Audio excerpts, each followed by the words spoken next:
Ces dernières années, j'ai beaucoup suivi l'actualité, ne serait-ce que par mon statut de militante, en tant que gilet jaune, en tant que militante pro-écologie, cause animale, etc. Je me suis toujours intéressée à la politique et à l'actualité, ce qui est normal, parce qu'on ne peut pas parler de choses sans les connaître. Donc j'ai beaucoup regardé les infos, pour savoir un peu l'actualité du monde, quoi. Même sur les chaînes que j'aime pas, d'ailleurs, savoir un peu ce que les gens regardent, c'est super intéressant. Et puis pendant le confinement, là, pendant le Covid, comme beaucoup, j'ai encore plus suivi l'actualité. Ça tournait principalement sur un seul sujet. Et au bout d'un moment, j'ai eu une overdose d'infos. Et j'ai décidé de faire un petit break. D'autant qu'il y avait aussi des infos sur les réseaux sociaux et de la part de gens qui se disent spécialistes. Et donc, ça m'a gavé un peu. Donc, j'ai fait une pause jusqu'à hier soir, où j'ai eu la bonne idée de regarder un zapping, où en à peu près 6 minutes, je me suis pris une vague de folie furieuse, où je me suis dit, mais on est où? On vit en pleine science-fiction.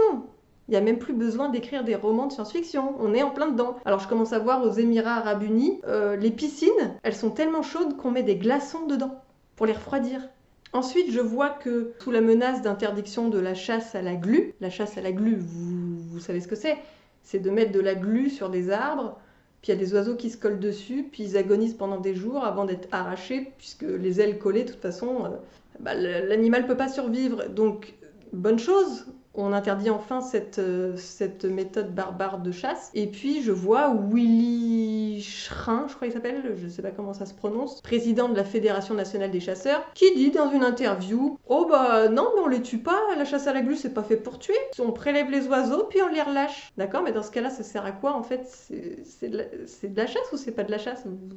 Foutez de notre gueule. Hallucinant. Après, il traite les véganes et les écolos de terroristes. Il dit que les chasseurs représentent la ruralité. Non, en fait, il y a des gens qui vivent à la campagne et qui n'aiment pas la chasse. Si le pays était un peu plus démocratique, je pense que la chasse serait interdite depuis longtemps. D'après un sondage Ipsos de 2018, il n'y a que 19% des Français qui soutiennent encore la chasse. Mais non, le gars, il continue de dire que c'est normal, les chasseurs, il y a des chasseurs partout et c'est normal qu'ils aient des avantages et c'est normal qu'ils continuent leur technique de chasse. À la glu.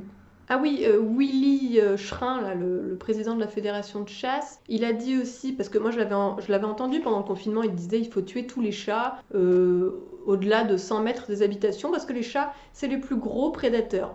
D'accord, c'est rigolo venant d'un chasseur de dire ça. Mais bref, et donc là il disait non, mais moi j'ai jamais dit qu'il fallait les tuer, j'ai dit qu'il fallait les piéger. Sinon, il dit aussi qu'il parle régulièrement à Macron et qu'il n'a jamais vu un président aussi intéressé par la chasse et les chasseurs. Willy Schrein, dont le livre a été préfacé par Éric Dupond-Moretti, nouveau ministre de la Justice. Voilà, ensuite, qu'est-ce que j'ai vu ? Notre amie Bachelot, la ministre de la Culture, qui dit dans une interview tout à fait calmement que si le Puy du Fou a pu accueillir plus de 5000 personnes alors que les autres organisations ont été annulées, tous les événements culturels sont annulés. Donc le Puy du Fou, tenu par Philippe de Villiers, juste pour se remettre dans le contexte. Donc c'est le seul événement de plus de 5000 personnes qui a été maintenu. Et elle dit aux journalistes « Non, mais il n'y a pas de passe-droit », alors que les journalistes ne demandaient même pas si c'était un passe-droit. Donc le fait même de se justifier, c'est un petit peu suspect. Et puis elle nous dit « Non, c'est pas du tout un passe-droit, il a juste fait la demande de dérogation, puis on lui a donné. Mais en fait, vous, organisateurs d'événements, vous avez qu'à nous demander une dérogation, puis on l'acceptera. » D'accord, donc en fait la loi qui interdit les événements de plus de 5000 personnes ne sert à rien, puisque si on demande une dérogation, on l'obtient. Ensuite, elle nous dit que les théâtres ont rouvert, qu'il n'y a pas eu de soucis. Non, il y a très peu de théâtres qui ont rouvert, puisque c'est un petit peu compliqué d'ouvrir dans ces conditions. Après, j'ai vu que les glaciers du Groenland fondraient, quel que soit notre comportement au niveau écologique. Donc ça veut dire que même si on prenait maintenant des mesures exceptionnelles contre le réchauffement climatique, de toute façon c'est trop tard. Les glaciers du Groenland vont fondre.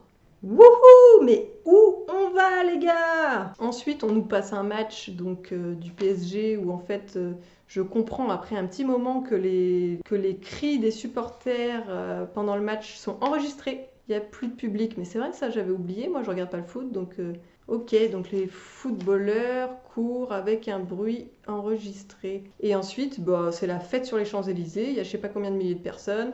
On va espérer que pour le 12 septembre à la manifestation à Paris, là, il y ait autant de monde quand même, parce que ça m'emmerderait que les gens sortent plus pour soutenir une équipe que pour soutenir nos revendications. Voilà, donc j'avoue que je suis un petit peu estomaquée par rapport aux infos. Rien de nouveau, hein, mais c'est juste que là, en 5 minutes, je me suis pris une vague d'infos absurdes, mais on vit dans un monde qui ne marche plus debout.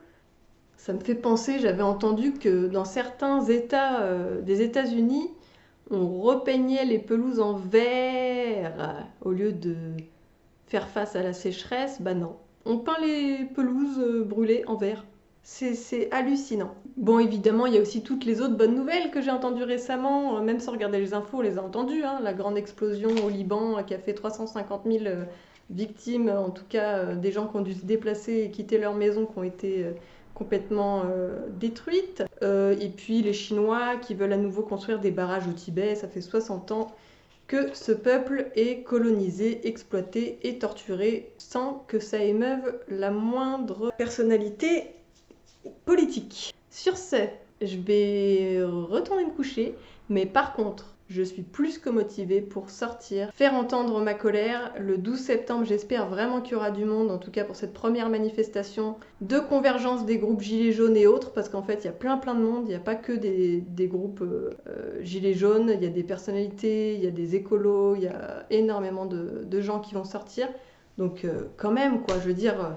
Le monde est en train de tomber, l'humanité se casse la figure. Au lieu de se battre contre un bout de tissu, aussi chiant que ça soit, de le porter, enfin je sais pas, mais regardez ce qui se passe autour, c'est 1000 fois plus grave que ça. Alors maintenant, on bouge et on fait en sorte que ça change. Parce que moi, j'écrivais des romans de science-fiction, maintenant je sais plus quoi écrire, quoi. Ce monde est fou, ce monde est fou. Et on est tous responsables, plus ou moins. Je sais bien que c'est les puissants de ce monde qui ont le contrôle et qui prennent des décisions, mais nous, on est quand même, on est le nombre, on est la masse. On pourrait changer ça. Si seulement on sortait tous en même temps, on décidait de boycotter des trucs, on décidait de faire entendre nos voix, qu'on était solidaires, mais on pourrait faire tellement de choses. On pourrait faire tomber des murs, on pourrait faire tomber des institutions. Mais allons-y, bougeons-nous, qu'est-ce qu'on attend, mon sang? Au lieu de se tirer dans les pattes, de se diviser pour des histoires de couleurs de peau, de couleurs de banderoles, d'étendards, de partis, de oui ou non, je porte un masque, de machin, de trucs, de non mais moi je sais, toi tu sais pas, moi je suis éveillée, toi t'es endormi. Mais putain, on s'en fout. On est tous dans la même galère. Donc maintenant on va se tenir main dans la main, on va avancer tous ensemble et on va faire en sorte que les infos... ça soit des bonnes nouvelles.